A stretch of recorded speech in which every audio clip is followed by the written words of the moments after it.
1월 4일 마태복음 11장. After Jesus had finished instructing his 12 disciples, he went on from there to teach and preach in the towns of Galilee. When John, who was in prison, heard about the deeds of the Messiah, he sent his disciples to ask him, "Are you the one who is to come, or should we expect someone else?" Jesus replied, "Go back and report to John what you hear and see.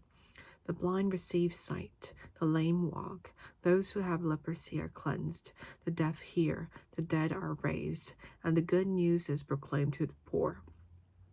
Blessed is anyone who does not stumble on account of me." As John's disciples were leaving, Jesus began to speak to the crowd about John. "What did you go out into the wilderness to see? A reed swayed by the wind? If not, what did you go out to see?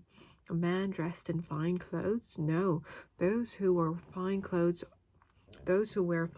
are in king's palaces.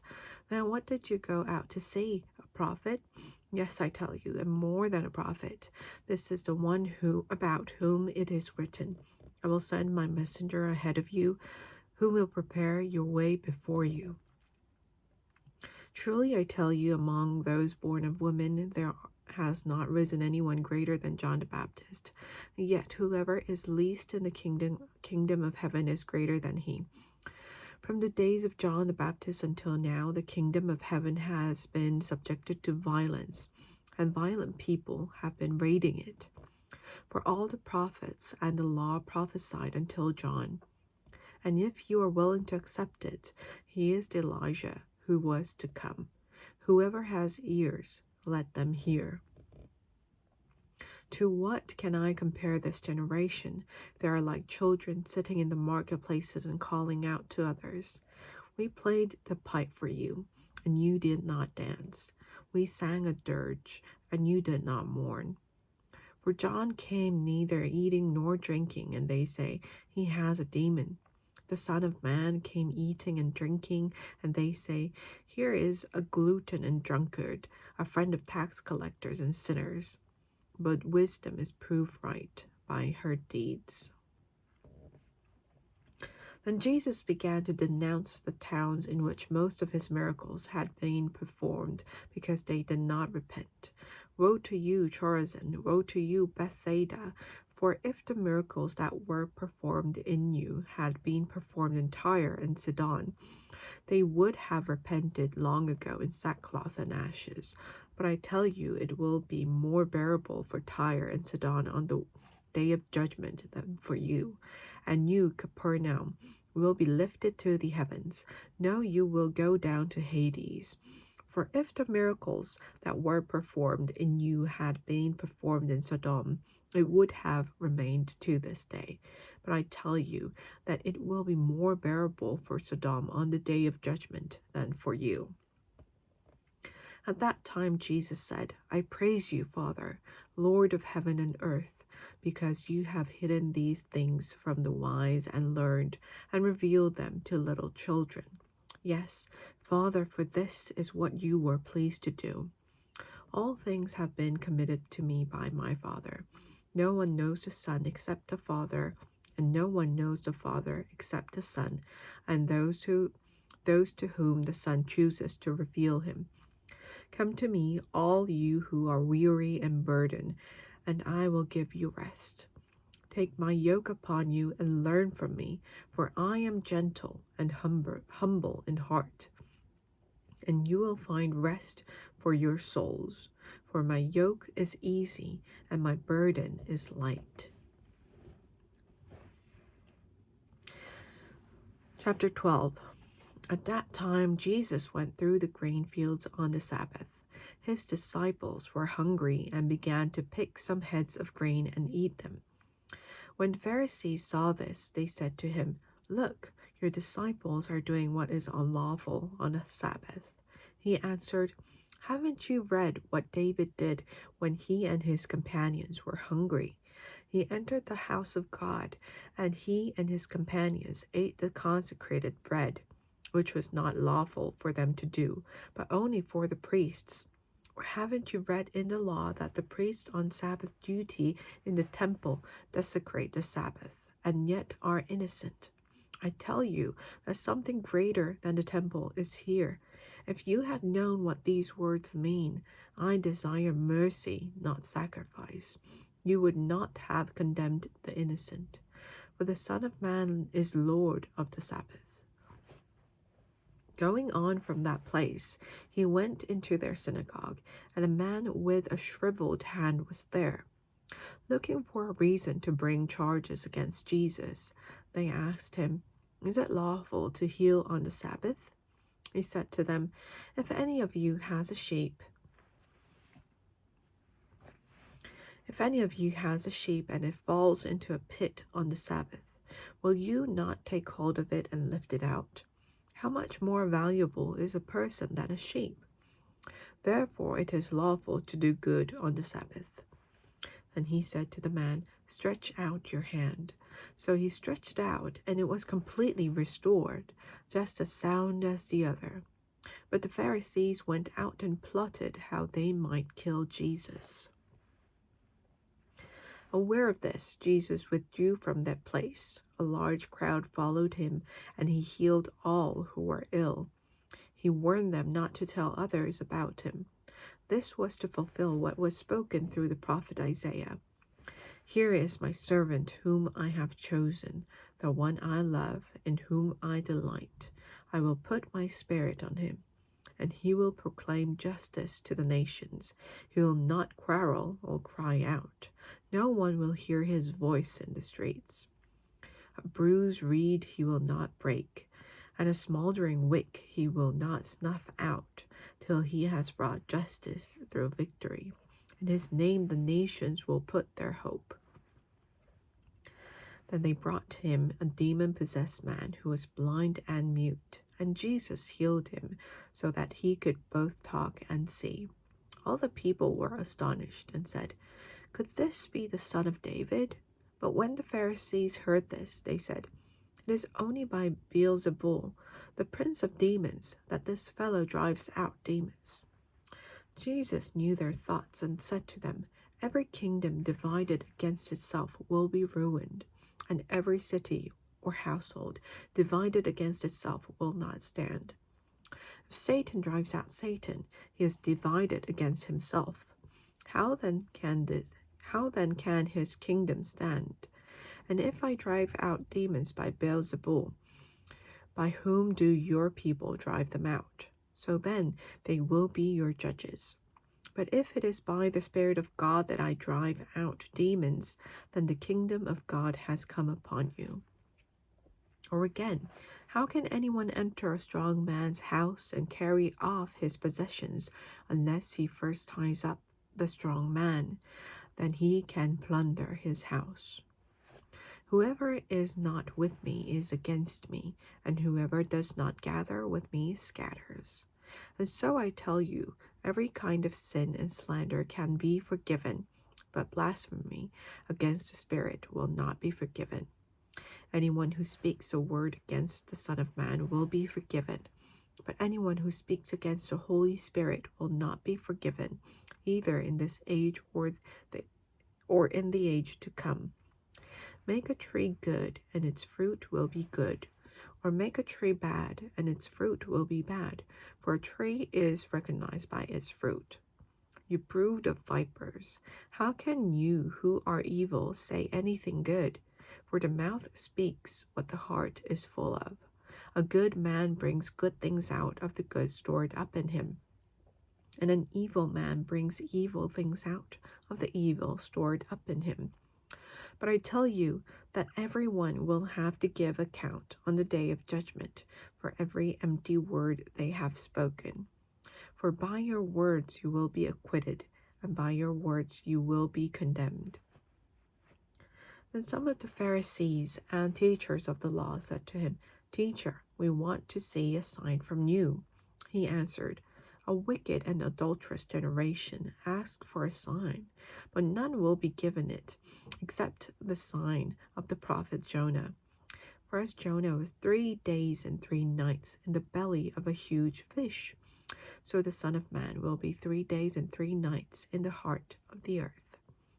The man of Nineveh will stand up at the judgment with this generation and condemn it, for they repented at the preaching of Jonah. And now something greater than Jonah is here. The queen of the south will rise at the judgment with this generation and condemn it, for she came from the ends of the earth to listen to Solomon's wisdom. And now something greater than Solomon is here. When an impure spirit comes out of a prison, it goes through arid places seeking rest and does not find it. Then it says, I will return to the house I left. When it arrives, it finds the house unoccupied, swept clean, and put in order. Then it goes and takes with it 7 other spirits more wicked than itself, and they go in and live there. And the final condition of that person is worse than the first.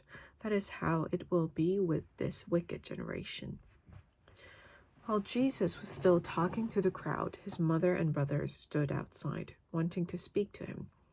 Someone told him, Your mother and brothers are standing outside, wanting to speak to you. He replied to him, Who is my mother, and who are my brothers?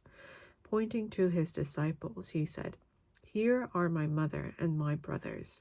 For whoever does the will of my Father in heaven is my brother and sister and mother. Chapter 13. That same day Jesus went out of the house and sat by the lake. Such large crowds gathered around him that he got into a boat and sat in it, while all the people stood on the shore. Then he told them many things in parables, saying, A farmer went out to sow his seed. As he was scattering the seed, some fell along the path, and the birds came and ate it up. Some fell on rocky places where it did not have much soil. It sprang up quickly because the soil was shallow. But when the sun came up, the plants were scorched, and they withered because they had no root. Other seed fell among thorns, which grew up and choked the plants. Still other seed fell on good soil, where it produced a crop, 160 or 30 times what was sown. Whoever has ears, let them hear. The disciples came to him and asked, Why do you speak to the people in parables? He replied, Because the knowledge of the secrets of the kingdom of heaven has been given to you, but not to them. Whoever has will be given more, and they will have an abundance. Whoever does not have, even what they have will be taken from them. This is why I speak to them in parables. Through seeing they do not see, through hearing they do not hear or understand. In them is fulfilled the prophecy of Isaiah. You will be ever hearing, but never understanding. You will be ever seeing, but never perceiving. For this people's heart has become calloused. They hardly hear with their ears, and they have closed their eyes. Otherwise they might see with their eyes, hear with their ears, understand with their hearts, and turn, and I would heal them. But blessed are your eyes because they see, and your ears because they hear. For truly I tell you, many prophets and righteous people long to see what you see but did not see it, and to hear what you hear but did not hear it. Listen then to what the parable of the sower means. When anyone hears a message about the kingdom and does not understand it, the evil one comes and snatches away what was sown in their heart. This is the seed sown along the path. The seed falling on rocky ground refers to someone who hears the word and at once receives it with joy. But since they have no root, they last only a short time. When trouble or persecution comes because of the word, they quickly fall away. The seed falling among the thorns refers to someone who hears the word, but the worries of this life and the deceitfulness of wealth choke the word, making it unfruitful. But the seed falling on good soil refers to someone who hears the word and understands it. This is the one who produces a crop, yielding 160 or 30 times what was sown. Jesus told them another parable. The kingdom of heaven is like a man who sowed good seed in his field. But while everyone was sleeping, his enemy came and sowed weeds among the wheat and went away. When the wheat sprouted and formed heads, then the weeds also appeared. The owner's servants came to him and said, "Sir, didn't you sow good seed in your field? Where then did the weeds come from?" "An enemy did this," he replied. The servants asked him, "Do you want us to go and pull them up?" "No," he answered, "because while you're pulling the weeds, you may uproot the wheat with them. Let both grow together until the harvest. At that time I will tell the harvesters, 'First collect the weeds and tie them in bundles to be burned. Then gather the wheat and bring it to my barn.'" He told them another parable. The kingdom of heaven is like a mustard seed, which a man took and planted in his field. Though it is the smallest of all seeds, yet when it grows, it is the largest of garden plants and becomes a tree, so that the birds come and perch in its branches.